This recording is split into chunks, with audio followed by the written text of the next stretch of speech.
मध्ये 2-3 वर्षामध्ये काय झालं त्याच्यामुळं माझं कर्तव्यात बदल होऊ शकतो. आणि मी ज्या गोष्टीत बांधल्या गेलेलो त्या बांधलेल्या गोष्टीत मी बदल करेन.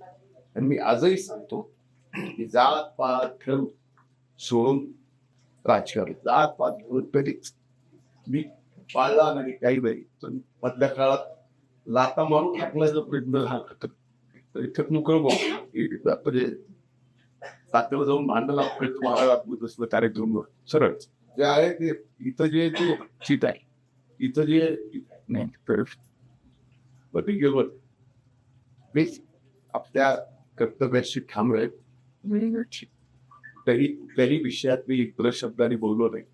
जात सोडली, पात सोडली, धर्म सोडला, फक्त एकच गोष्ट केली, माणसांसाठी राजकारण. आणि बदल्यात काय मिळालं? मलाच लाथा घालून हकलण्याचा प्रयत्न झाला. हे शब्द आहेत एका आमदाराचे, माजी मंत्र्याचे, जे आज जाहीरपणे सांगतायत मी ताकाला जाऊन भांडे लपवत नाही. नक्की काय घडलं होतं मागच्या 1.5 वर्षात? कोण आहे खरा विलन या कथेतला? आणि 28 गुंठे जमिनीचा हा किस्सा नेमकं काय आहे? सगळं उघड होणार आहे आजच्या या व्हिडिओच्या माध्यमातून. नमस्कार, मी आपल्या सर्वांचा मित्र अक्षय ताटे आणि आपण बघतायत सत्य पे सत्ता. प्रश्न तुमचे, आवाज आमचा. महाराष्ट्राच्या राजकारणात धनंजय मुंडे हे नाव नवीन नाही. राष्ट्रवादी काँग्रेसचे आमदार, माजी मंत्री आणि ओबीसी मराठा राजकारणातला एक महत्वाचा चेहरा. मागील 2-3 वर्ष त्यांच्यासाठी सोपी नव्हती. वाद झाले, आरोप झाले, गैरसमज पसरले. अनेकांनी त्यांना राजकीय दृष्ट्या संपवण्याचा प्रयत्न केला, पण धनंजय मुंडे शांत राहिले. तब्बल 1.5 वर्ष. आणि आता ते बोलले आहेत थेट, स्पष्ट आणि मनातलं सगळं सांगत. नाथ प्रतिष्ठानतर्फे मराठा भवनासाठी 28 गुंठे जमीन देण्यात आली. मराठा युवा मंचाने त्यांचा सत्कार केला आणि त्या सत्काराच्या मंचावरून मुंडे यांनी मन मोकळं केलं. ते म्हणाले, मी जात पात धर्म सोडून राजकारण केलं, पण मलाच लाथा घालून हकलण्याचा प्रयत्न झाला. हे वाक्य साधं नाही, यात आहे वेदना, संताप आणि आत्मविश्वास एकत्रच. मुंडे पुढे म्हणाले, मी ताकाला जाऊन भांडे लपवत नाही. जे मनात आहे ते जोटांवर आहे. म्हणजेच कुठलीही डिप्लोमॅटिक भाषा नाही, कुठलाही लपवाछपी नाही, सरळ बोलणं हीच त्यांची राजनीती. पण मग प्रश्न येतो, 1.5 वर्ष शांत का राहिले मुंडे? त्यांनीच उत्तर दिलं, माझा नियतीवर फार विश्वास आहे. माझी नियत साफ राहिली तर गैरसमज नियतीच दूर करेल. छत्रपती शिवाजी महाराजांचा उल्लेख करत ते म्हणाले, स्वराज्यात जे वातावरण होतं तेच महाराष्ट्रात राहायला हवं. आणि 28 गुंठ्यांच्या जमिनीबद्दल बोलताना ते म्हणाले, तालुका पातळीवरील हे पहिलेच मराठा भवन असेल. एक वीट रचेपर्यंत कुठलीही गोष्ट कमी पडणार नाही.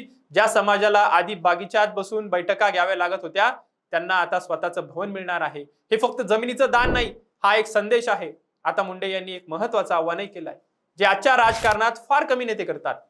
ते म्हणाले, कोणाला एकालाच विलन ठरवू नका. विरोध असावा, पण राजकीय आणि वैचारिकच. विकासासाठी मात्र सर्वांनी एकत्र यायला हवं. चांगल्याला चांगले आणि वाईटाला वाईट बनण्याची हिंमत असायला हवी. हे ऐकताना एक प्रश्न मनात येतो, जो माणूस स्वतः इतक्या वादात सापडला, तोच माणूस आज एकत्र या म्हणतोय. यातच त्याची ताकद दिसते. धनंजय मुंडे यांचा हा संघर्ष, हे मौन आणि आता हे बोलणं, हे फक्त एका नेत्याची कथा नाहीये. हे आहे राजकारणात टिकून राहण्याची कथा, नियतीवर विश्वास ठेवण्याची कथा आणि माणसांसाठी लढत राहण्याची कथा. तुम्हाला काय वाटतं, मुंडे यांचं हे पुनरागमन खरंच प्रभावशाली ठरेल का? आजच्या या चर्चेत एकच प्रश्न सर्वांसमोर आहे. कमेंटमध्ये नक्की सांगा की मुंडे यांनी कमबॅक करणार का आणि मुंडे यांनी कमबॅक केलंय का? आणि सर्वात महत्त्वाच्या बातम्या पाहण्यासाठी सर्वात आधी आपल्या सत्य पे सत्ता चॅनलला सबस्क्राईब करा आणि जास्तीत जास्त लोकांपर्यंत शेअर करायला विसरू नका. धन्यवाद. 2 महिन्यानंतर सिंगापूर ब्रांचला प्रमोशन होतंय तुझं. कॉंग्रॅच्युलेशन्स. काय ग, तुला आनंद नाही झाला? मॅडम, तुम्हाला माहितीच आहे की मला पीसीओडीचा त्रास आहे. दिवसभर फटीग असतो, सारखा मूड स्विंग होतो. उगाच एवढी जबाबदारी कशाला घ्यायची? अगं, एवढं सिरियस नाहीये ते. त्यावर सोपा उपाय आहे, डॉक्टर चाटेज होमिओपॅथी क्लिनिक. अगं, किती जणींनी तिथे उपचार घेतलेत. महाराष्ट्रात अनेक ठिकाणी त्यांच्या शाखा आहेत.